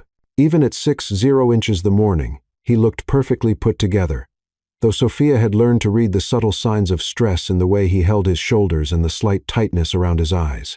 "Couldn't sleep," Sophia admitted, leaning into his warmth as he wrapped an arm around her. "Big day ahead. Nervous. Terrified," Sophia said honestly, but also excited. "Is that weird?" Alexander chuckled, the sound rumbling through his chest where Sophia's head rested against his shoulder. "If it is, then we're both weird. I feel like we're about to either win the war or go down in the most spectacular corporate flameout in recent history." "Well, when you put it like that, how could I be nervous?" They stood in comfortable silence for a few minutes, watching the city wake up below them. Sophia still sometimes felt like she was living someone else's life when she looked out at Manhattan from the 42nd floor of a building that Alexander owned outright.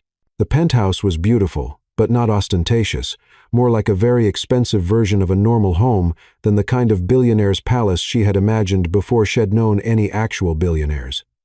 "Sophia," Alexander said quietly, "I need to tell you something before we go into battle today."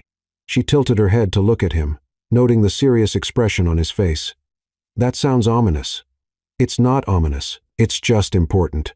Alexander turned to face her fully, taking her hands in his. "Whatever happens today, whether we win, lose, or end up in some kind of corporate stalemate, I want you to know that meeting you was the best thing that ever happened to me." Sophia felt her heart skip a beat. "Alexander, I know the timing is terrible. I know we're in the middle of a crisis that makes normal relationship development impossible. But I also know that I love you, Sophia Martinez, and I want to build a life with you, regardless of what happens with Kane Tech or my family or any of the external chaos." Sophia stared at him for a moment, taking in the vulnerability in his green eyes and the way his hands trembled slightly as they held hers. "You love me, completely, desperately, in a way that probably violates several principles of sound business judgment." Sophia laughed, feeling tears prick at her eyes.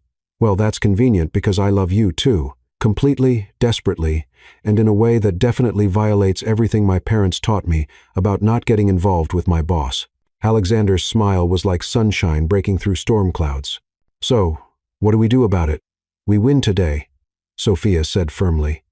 "We prove that doing the right thing isn't just morally superior, but also good business. We show everyone that authentic leadership and genuine relationships can create more value than political maneuvering and arranged marriages. And then we figure out what comes next together." Alexander leaned down and kissed her, and Sophia felt the same electric connection that had sparked between them from the moment Shed rolled over his Ferrari's hood 6 weeks ago. But now it was deeper, richer, tempered by shared challenges and mutual respect, and the kind of partnership that could weather any storm. "We should probably get ready," Alexander said reluctantly, though he made no move to let go of her. "Probably," Sophia agreed, equally reluctant to break the moment. They were interrupted by the sound of Alexander's phone ringing from inside the apartment. He groaned and went to answer it, returning a few minutes later with a grim expression. "That was Penelope," he said. "My mother just arrived at the Kane Tech building with what appears to be a team of lawyers and a representative from the Langford family legal team. She's making her move. Looks like it. Apparently, she's calling an emergency board meeting to discuss my fitness to lead the company and demanding an immediate vote of no confidence. Sophia felt her stomach drop. Can she do that? She can try. But Penelope says our supporters on the board are ready, and the evidence we've gathered should be enough to turn this around. Alexander's expression was determined, but worried. Sophia, you don't have to be there for this. It's going to get ugly, and there's no reason for you to be in the line of fire. Alexander Kane, Sophia said, borrowing Penelope's tone of voice. If you think I'm going to let you face Eleanor Kane alone after everything we've been through, you obviously still don't understand who you're dealing with. I was hoping you'd say that. Alexander admitted with a smile, but I had to offer. Offering is fine. Just don't expect me to take you up on it. An hour later, Sophia found herself walking into the Kane Tech building beside Alexander and Penelope, all three of them dressed like they were going to war, which, in a sense, they were. The lobby was buzzing with unusual activity for 8 on a Saturday morning, and Sophia could see several unfamiliar faces in expensive suits who were obviously not regular employees. The cavalry has arrived, Penelope murmured as they approached the elevator bank.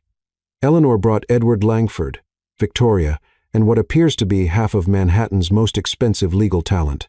And what did we bring? Sophia asked. The truth, Alexander replied, and Penelope's terrifying organizational skills. Don't forget Sophia's ability to inspire people with radical concepts like honesty and integrity, Penelope added with a grin that was slightly predatory. That's been surprisingly effective so far. The elevator ride to the 38th floor felt simultaneously too long and too short. Sophia could feel the tension radiating from Alexander, though his expression remained calm and confident. She reached for his hand and squeezed it gently, feeling some of the tension leave his shoulders. Whatever happens, she whispered, we're in this together. Together. Alexander agreed, squeezing back. The elevator doors opened to reveal what looked like a corporate war zone. Eleanor Kane had established herself in the main conference room with her team of advisors, while several board members huddled in smaller groups throughout the floor, clearly choosing sides for the coming battle. Victoria Langford stood near the windows in a white suit that made her look like an ice queen. And Edward Langford was on his phone with someone who was apparently very important given the deference in his voice. Alexander, Eleanor said as soon as she saw them, her voice carrying across the floor like a royal proclamation. I'm glad you're here. We have important matters to discuss. Mother, Alexander replied evenly. I understand you've called an emergency board meeting. I've called a meeting to address the crisis of leadership that's been undermining this company for weeks. Edward has some very serious concerns about Kane Tech's stability and its ability to maintain important business relationships. Edward Langford ended his phone call and approached them with the kind of smile that never reached his eyes. Alexander, Sophia, I hope we can resolve this situation in a way that's beneficial for everyone involved. That depends on what you consider beneficial, Alexander replied. What I consider beneficial, Edward said, is a return to responsible leadership and an end to the personal drama that's been damaging Kane Tech's reputation and stock performance. Sophia felt her temper rise at the implication that she was merely personal drama, but she forced herself to remain calm. This was exactly the kind of reaction they were hoping for, an emotional outburst that could be used as evidence of her unfitness for a corporate environment. I'm curious, Mr. Langford, Sophia said with perfect professionalism, how exactly you measure the damage to Kane Tech's reputation, because the financial metrics I've seen suggest that the company is performing better than it has in years.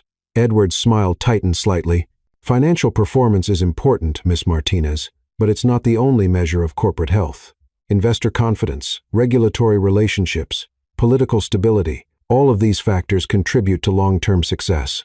And all of these factors have been deliberately undermined by people who are more interested in personal vendettas than business success. Penelope said, appearing at Sophia's elbow with a stack of folders that everyone recognized as evidence of some kind. Eleanor's eyes narrowed as she focused on Penelope. I don't believe anyone asked for your opinion, Penelope. Actually, said a voice from behind them. I did. Everyone turned to see Vanessa Whitmore, one of the most respected board members and a woman whose opinion carried significant weight in corporate circles. She was accompanied by Robert Harrington and 2 other board members who had been wavering in their support. Vanessa, Eleanor said, clearly not pleased by this development. I wasn't aware you were planning to attend this meeting. When someone calls an emergency board meeting to question the leadership of a CEO whose company has increased profits by 18% in the last quarter, I make it my business to attend," Vanessa replied coolly, "especially when that same CEO has demonstrated more integrity and strategic thinking than I've seen in 20 years of corporate governance. I think," Alexander said quietly, "that we should move this discussion to the boardroom where it can be conducted properly." 20 minutes later, the Kane Tech Board of Directors was assembled around the massive conference table that had hosted countless strategic decisions over the years. Sophia sat in a chair along the wall, technically present as Alexander's executive assistant, but actually there as moral support and potential witness to whatever was about to unfold. Eleanor Kane stood at the head of the table like a prosecutor addressing a jury. "Ladies and gentlemen, we're here today because Kane Tech Industries faces a crisis of leadership that threatens everything we've built over the past decade. My son has allowed personal relationships to compromise his judgment, damage important business alliances, and create unnecessary volatility in our stock price."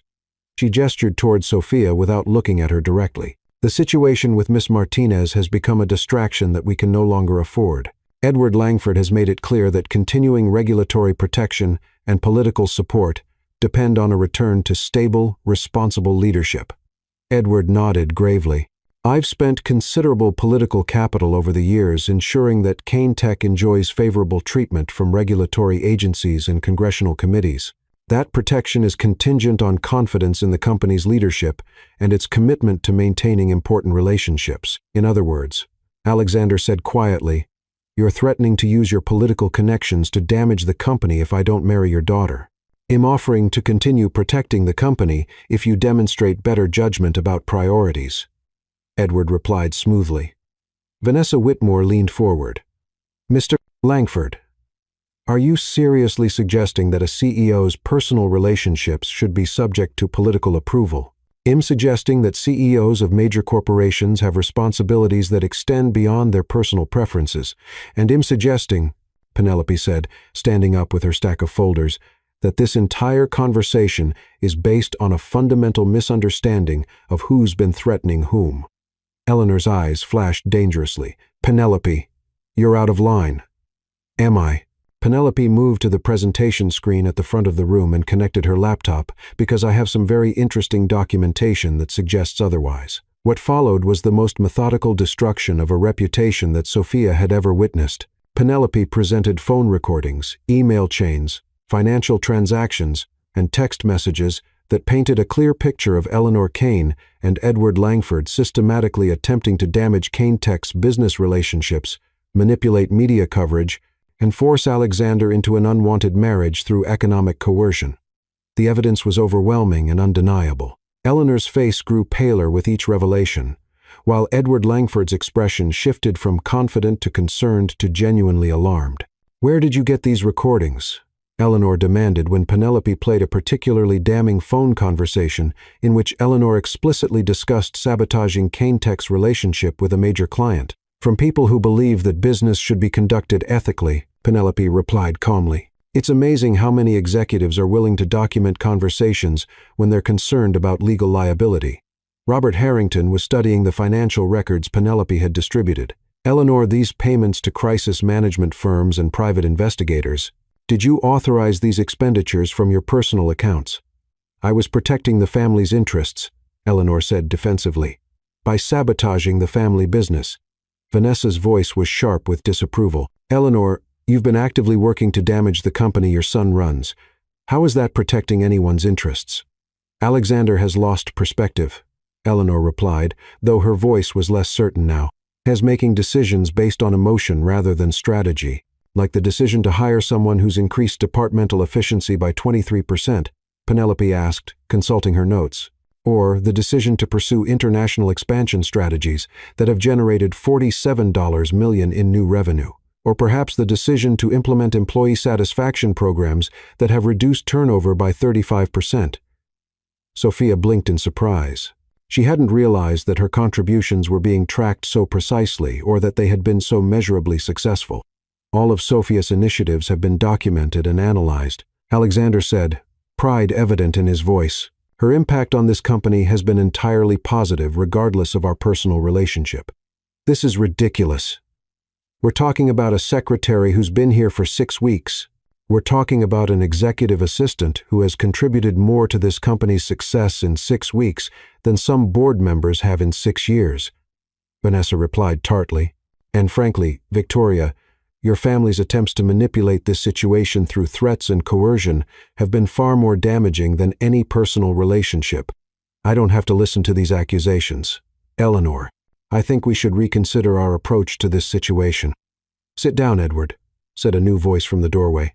Everyone turned to see Senator William Harrison, the chairman of the Senate Banking Committee, and Sophia realized with growing amazement Edward Langford's political mentor and biggest supporter. Senator Harrison, Edward said, clearly surprised. I wasn't expecting you. I'm sure you weren't. Senator Harrison replied, entering the room with the kind of presence that came from 30 years in politics. Especially given the phone calls I've been receiving about your attempts to use committee influence for personal business purposes. Edward went pale. Senator, I can explain. You can explain why you've been threatening regulatory action against a major American corporation because they won't participate in your daughter's marriage arrangements. I'd be very interested in that explanation, Edward. Sophia watched the political calculation happening in real time as Edward Langford realized that his threats had backfired spectacularly. Apparently, using congressional influence to force marriages was frowned upon even in Washington. Furthermore, Senator Harrison continued, I've reviewed Caintech's compliance record and financial performance. This company is exactly the kind of American success story that Congress should be supporting, not threatening. He turned to Alexander with a slight smile. Mr. Cain, I apologize for any confusion about regulatory relationships. Caintech's status is based entirely on your company's merit, not on your personal decisions. Eleanor Cain appeared to age 10 years in 10 seconds as she realized that her master plan had not only failed, but had actually strengthened the very relationship she'd been trying to destroy.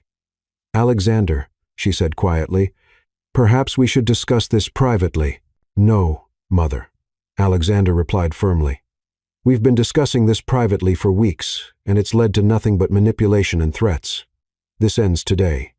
He stood and addressed the board directly. Ladies and gentlemen, I want to be completely clear about my position. Sophia Martinez is not just a valuable employee, she's the woman I love and intend to marry. Anyone who has a problem with that can discuss it with me directly, but I won't tolerate attempts to damage her reputation or threaten this company's success. The silence that followed was broken by Vanessa Whitmore's slow clap. Well said, Alexander, and for the record, I move that we formally commend both you and Miss Martinez for your contributions to Caintech's continued success. Seconded, said Robert Harrington, who had apparently been completely won over by Penelope's presentation. All in favor? Vanessa asked.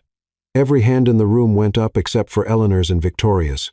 Even Edward Langford, apparently realizing which way the political wind was blowing, voted in favor. As the meeting broke up, Eleanor Cain gathered her papers with as much dignity as she could muster. She paused at the door to look back at Alexander and Sophia. I hope you know what you're doing, Alexander, she said quietly. For the first time in my life, Mother, I do, Alexander replied. After everyone else had left, Alexander, Sophia, and Penelope found themselves alone in the boardroom, surrounded by the evidence of their victory and the debris of the most intense corporate battle any of them had ever experienced. So, Sophia said, breaking the silence, that went well. Alexander laughed, a sound of pure relief and joy. Sophia Martinez, you have a gift for understatement. It's one of my many talents, Sophia replied with a grin. Along with accidentally destroying business dynasties and inspiring boardroom revolts, Penelope was organizing her files with the satisfaction of someone who had just won a particularly challenging chess match. I have to say, in 30 years of corporate warfare, I've never seen anything quite like that. What happens now? Sophia asked. Now, Alexander said, moving to stand beside her. We run a company together without interference from people who think business should be conducted like medieval politics. And, personally, Sophia asked, looking up at him with eyes that sparkled with mischief. Personally, Alexander said, dropping to one knee beside her chair, I was hoping you might consider making our partnership official. Sophia's heart stopped as Alexander reached into his jacket pocket and pulled out a small velvet box. Alexander, you're not Sophia Martinez, Alexander said, opening the box to reveal a ring that was elegant and beautiful, without being ostentatious. "Will you marry me? Not because it's good for business or politically advantageous, or because our families arranged it, but because I love you and can't imagine building a life with anyone else." Sophia stared at the ring, then at Alexander's face, then at Penelope, who was watching with barely contained delight. "You planned this," Sophia said accusingly to Penelope. "I may have helped with the timing," Penelope admitted, "and the ring selection and coordinating with Senator Harrison and possibly a few other details. You've been planning a proposal in the middle of a corporate coup." "Sophia," Alexander said gently, "I've been planning this proposal since the day you rolled over my car hood and told me exactly what you thought of rich guys. Everything else was just logistics." Sophia looked down at the ring again, then back at Alexander's face, and felt her heart overflow with love for this man who had been willing to risk everything for the chance to choose his own life. "Yes," she said simply. "Yes, of course, yes." Alexander slipped the ring onto her finger and kissed her while Penelope applauded and took photos with her phone for what she insisted would be important historical documentation. "So what now?" Sophia asked when they finally broke apart. "Now," Alexander said, "we plan a wedding and run a company and prove that sometimes the best business decisions are the ones you make with your heart. Together," Sophia added. "Together," Alexander agreed. 6 months later, Sophia Martinez-Kane stood in the same boardroom where she had first defended her right to love whom she chose, looking out at the Manhattan skyline through windows that no longer seemed like barriers between worlds, but like views of infinite possibility. Kane Tech Industries had just announced its most profitable quarter in company history. Sophia had been promoted to Director of Strategic Development and had been invited to speak at 3 major business conferences about authentic leadership in modern corporations. Alexander had been featured on the cover of Fortune magazine as CEO of the Year for his commitment to values-based business practices. But perhaps most importantly, they had proven that love and success weren't mutually exclusive, that the best partnerships, whether in business or in life, were built on honesty, respect, and the courage to choose authenticity over convenience. "Ready to go home, Mrs. Kane?" Alexander asked, appearing at her elbow with 2 cups of coffee and a smile that still made her heart skip beats. "Ready," Sophia replied, taking his hand and her coffee. "But first, Penelope left something on my desk that I need to show you." "What now?"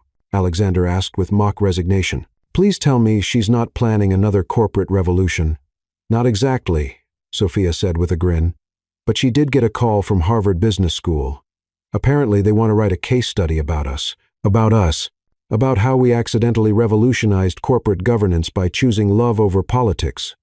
Alexander laughed, the sound echoing through the empty office. "Sophia Martinez-Kane, I think you're going to turn the entire business world upside down. Is that a good thing or a bad thing? Ask me in a few years," Alexander said, pulling her close for a kiss. "But right now, I'm thinking it might be the best thing that's ever happened to corporate America." As they walked out of Kane Tech Industries that evening, hand in hand and ready to face whatever challenges came next, Sophia reflected on the strange journey that had brought them together. A car accident had led to a job interview, which had led to a corporate battle, which had led to a love story that proved sometimes the most important collisions in life were the ones you never saw coming. "By the way," Alexander said as they waited for the elevator, "I have some news." "Good news or bad news?" "Good news. Eleanor called today. She wants to have dinner to apologize and to meet her future daughter-in-law properly." Sophia raised an eyebrow. "And you said?" "I said we'd be delighted as long as she promises not to bring any lawyers, crisis management consultants, or politicians with hidden agendas." And she agreed. She agreed. Apparently, watching her son build a successful company while maintaining his integrity has given her a new perspective on what constitutes good business judgment. Sophia smiled as the elevator doors opened. "Well, that's progress. That's love," Alexander corrected. "Sometimes it just takes people a while to recognize it." As they descended toward the lobby and the life they were building together, Sophia thought about all the ways that love could transform not just individuals, but entire companies, families, and communities. She had learned that the most radical thing you could do in a world built on expectations and arrangements was to choose authenticity. To insist on building relationships based on truth rather than convenience. It wasn't always easy, and it certainly wasn't always safe. But as she looked at the ring on her finger and the man beside her, Sophia knew that some risks were not just worth taking. They were essential for becoming the person you were meant to be. The Ferrari was waiting for them in the parking garage, gleaming red under the fluorescent lights like a reminder of how their story had begun. But now, instead of a symbol of reckless wealth and privilege, it represented something else entirely. Proof that sometimes the most beautiful destinations were the ones you reached by accident with the right person beside you for the journey. "Ready for the ride home, Mrs. Kane?" Alexander asked, opening the passenger door with a theatrical flourish. "Always," Sophia replied, settling into the leather seat that had once seemed like luxury beyond her wildest dreams and now felt like coming home. "But this time, try not to hit any pedestrians. I make no promises," Alexander said with a grin. After all, look how well it worked out the last time. As they pulled out into the Manhattan traffic, Sophia rolled down her window to feel the city air rush past her face. Somewhere out there were other people rushing to job interviews, other CEOs making impossible choices, other families struggling with the balance between tradition and change. And maybe, if they were very lucky, some of them would have their own collision with destiny, their own moment when everything they thought they knew about success and love and the right way to live would be turned completely upside down by an encounter they never saw coming. Because sometimes Sophia had learned the best things in life happened when you stopped trying to control every variable and started paying attention to the possibilities that emerged when different worlds collided. And sometimes, if you were brave enough to trust the collision instead of fighting it, you discovered that love really could conquer everything. Even corporate politics, family expectations, and the assumption that happiness was a luxury that successful people couldn't afford. The Ferrari accelerated into the Manhattan night, carrying two people who had learned that the most important business decision you could make was choosing to build a life based on what mattered most. Behind them, the Kane Tech building rose into the sky like a beacon of possibility, proof that companies could succeed by doing the right thing, and that sometimes the most profitable investment you could make was in the courage to be authentic. It had been quite a collision, and it was only the beginning.